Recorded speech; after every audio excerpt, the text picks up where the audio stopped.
If I was trying to describe myself, if no one had ever seen me, I would say outrageous, gaudy, friendly, warm, likable, but really weird looking. Make your mama get it done, get it.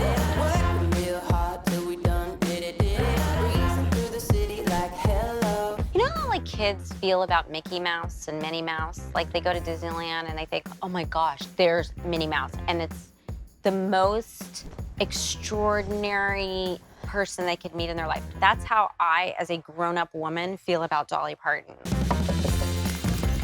Hey, get in here! Oh my goodness! Out of the snow, my goodness! Oh my God.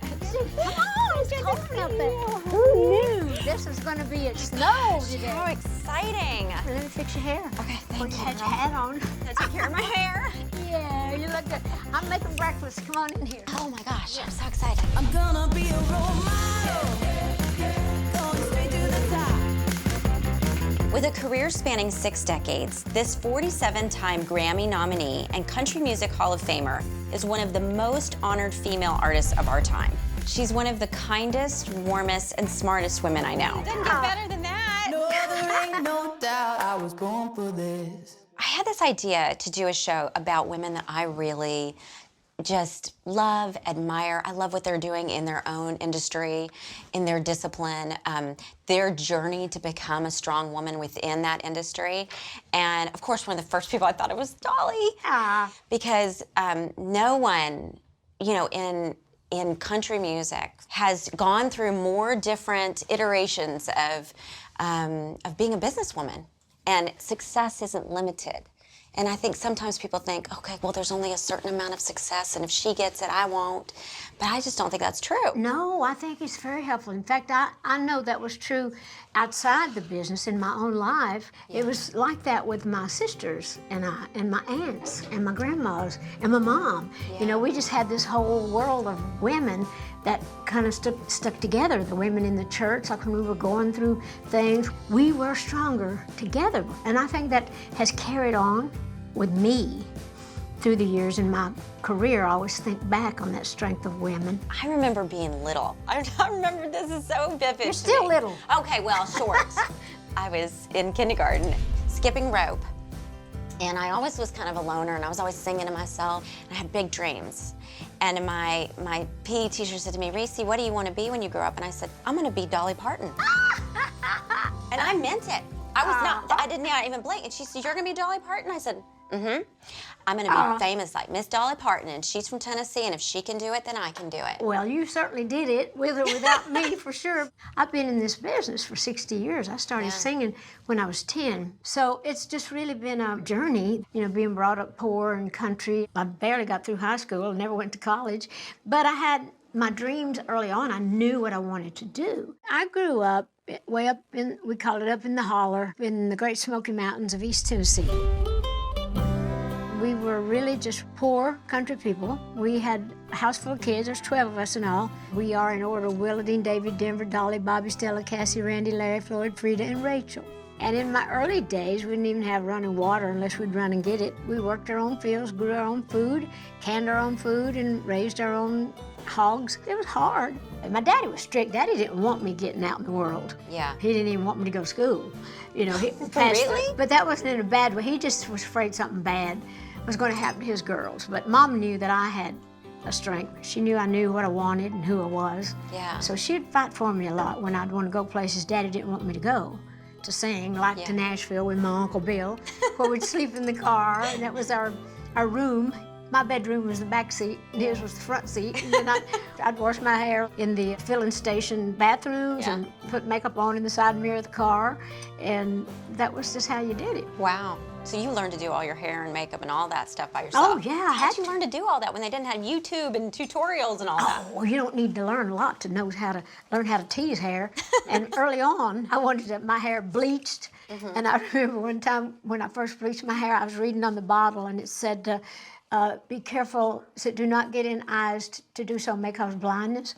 So anyway, we put the bleach on, and so we was at the well. My sister was rinsing it out, and she was pouring water over my head, and it was getting in my eyes. And I remember I said, I don't get this in my eyes to do so may cause kidding that. I was just picturing, Wildy. I may look pretty, but I won't be able to see it because I'll be blind. And so I was like, I didn't want to be blind, I wanted to be blonde. Yeah. Oh my gosh. Did record companies ever try to get you to change your look? Yes. Or...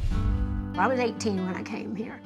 And so... Wait, hold on. You were 18 when you came to Nashville? When I moved here for good. I graduated from high school on a Friday night, came here on a Saturday morning. Wow. And I started working with Fred Foster, who owned Monument Records and Combine Music. I was young and I was country, and so they were trying to classy me up a little. They thought, well, maybe they could make me into a teenage star. So they got a hairstylist and makeup artist and clothes. Lord, I felt so uncomfortable, and I wasn't even pretty.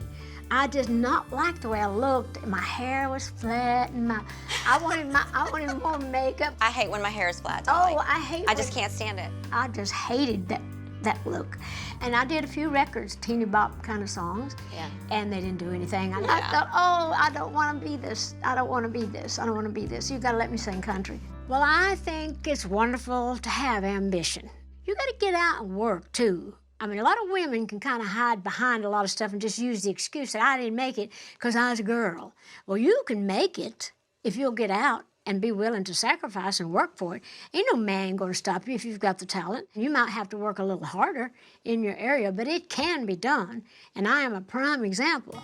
I was 20 years old when I started with the Porter Wagoner Show. Porter had the #1 country syndicated television show at that time. I mean, I was making no money, and he said, well, I can pay you $60,000 a year. And I thought that was more money than I had ever heard of. But the unfortunate thing is, it never changed. Even after I got to be a star on the show, because I was writing songs, and so the more popular I got, the more popular the show got, and we got, and we... But then your salary didn't fought change. a lot, but I kept saying, you know, don't you think I need a raise? Was it hard to get the courage to say that? Oh, yeah, it was to your hard. boss at the time? I cried a lot, and he was very strong-willed. But I pretended like I was talking to one of my uncles or one of my brothers and saying, you're not pushing me around. Right, yeah. I'm a songwriter, and I ain't a girl singer forever. I was out to be a solo artist, and I still want to have my own band. I want to have my own show. I want to have my own life. I don't want to just be the girl singer in somebody else's group. And that's when I wrote I Will Always Love You. So I went back the next morning, and I said, sit down, I have something I want to play for you.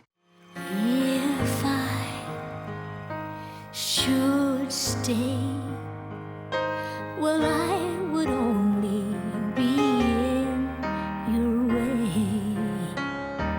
So I'll go. So I sang I Will Always Love You, and Porter was crying. He said, that's the best song you ever wrote. Okay, you can go.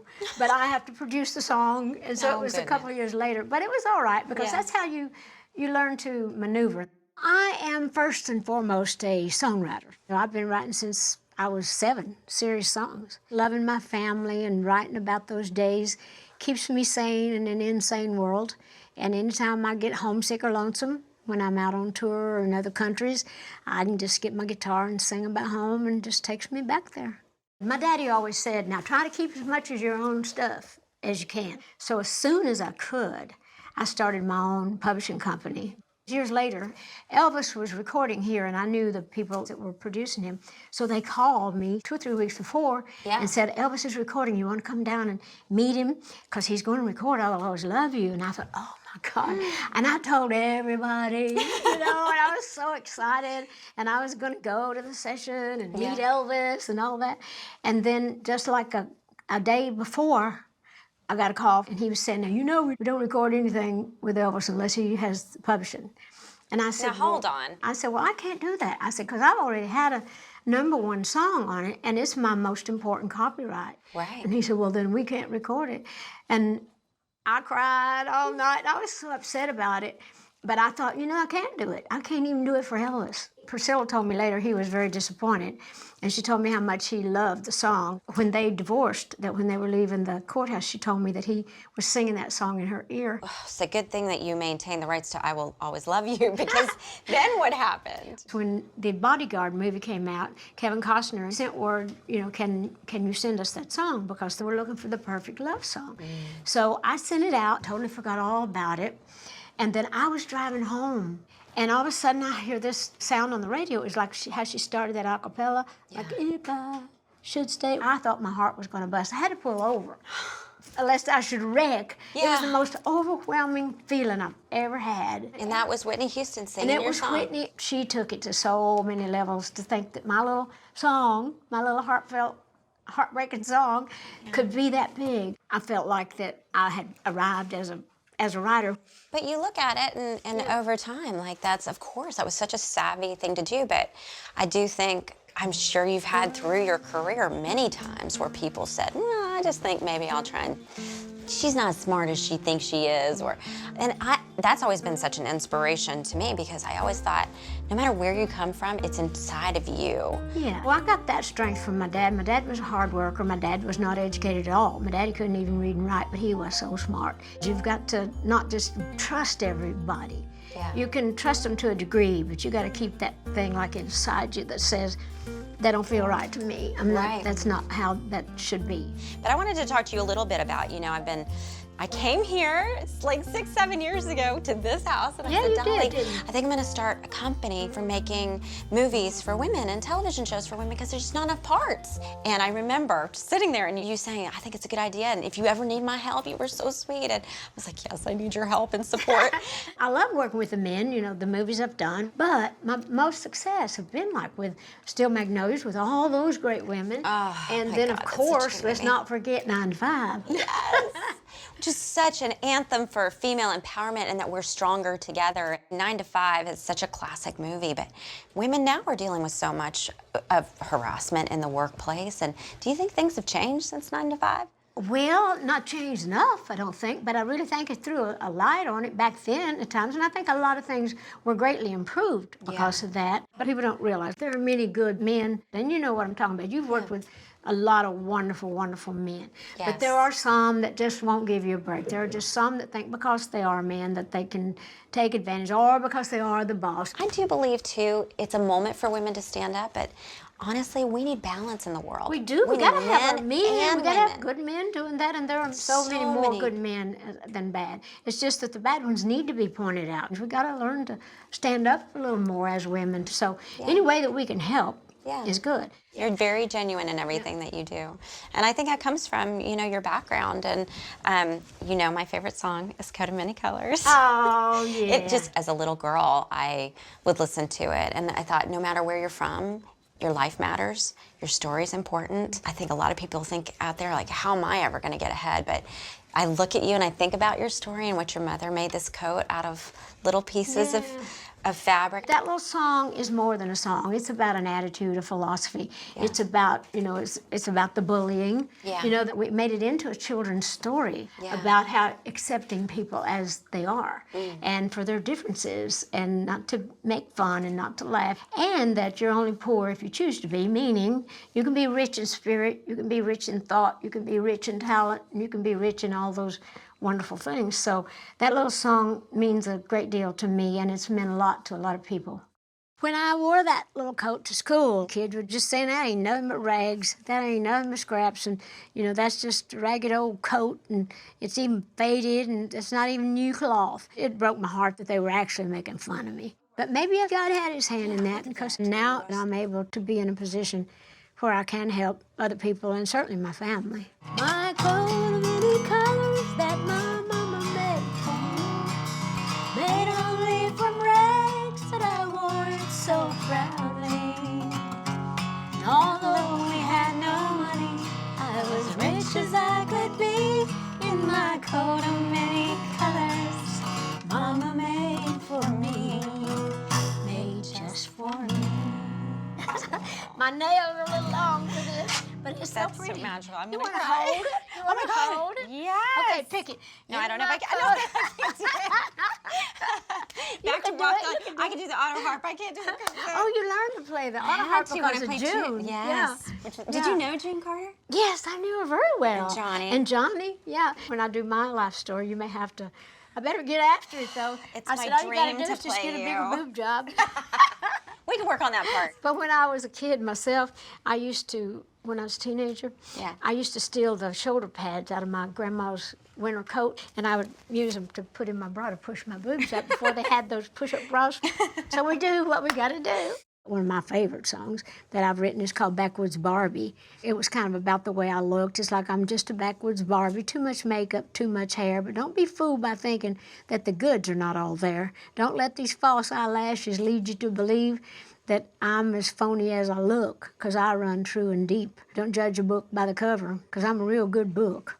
I started a program called the Imagination Library 22 years ago, I guess. I started because of my dad, who couldn't read and write, and he just felt crippled about that. We weren't allowed to have books in the house because we had so many kids. We weren't allowed to bring books home from school because the kids would chew on them, pee on them, and get food on them, whatever. And Daddy said, I can't afford to pay for no books, so don't bring no books home for no homework or none of that stuff. What's good about this little program, they get the book that comes in the mail with their own little name on it. So they go to the mailbox every month. They wait for that book. Wow. So we love the fact that we just can't get enough books in the hands of enough children. I love that. That's such good work in the world. I grew up poor and ragged, just a simple country girl. I wanted Oh yeah, this is where they are. more than anything. What? Which one do you want to wear? Oh my God! Well, here. Hold Okay, this. I have to hold this. You better put your Okay, let me cookie put my and your cookie tea down. down. Hold on. Hold 'Cause- on. Just feel this. Wow. Isn't that beautiful? But Oh my God. even this one, what was that? Oh my gosh, Dolly! That's okay. That happens all the time. There's If you don't tear up my clothes, give me that. Don't come in my house and tear up my stuff. Oh, sorry. Your original costumes. No, it's just No, these are things we I have in always the museum. imagine Dolly Parton's closet opens and sequins come flying out Well, of it. that did. Actually, that happens all the time. Sometimes when I'm on stage, I'm always popping beads and stuff, and they go sweep them up and they give them back to us if we want to sew them on, and they call them dolly droppings. Like a rabbit. Yeah. What's your fashion inspiration? Fashion. What makes you feel beautiful? Well, just God and the glitter. Yeah. And color or not color, just whatever. I mean, I like my clothes fit me Yeah. good. I buy them a size too small, and then Okay. I have them taken in. Okay. Is that right? That was a joke. Okay.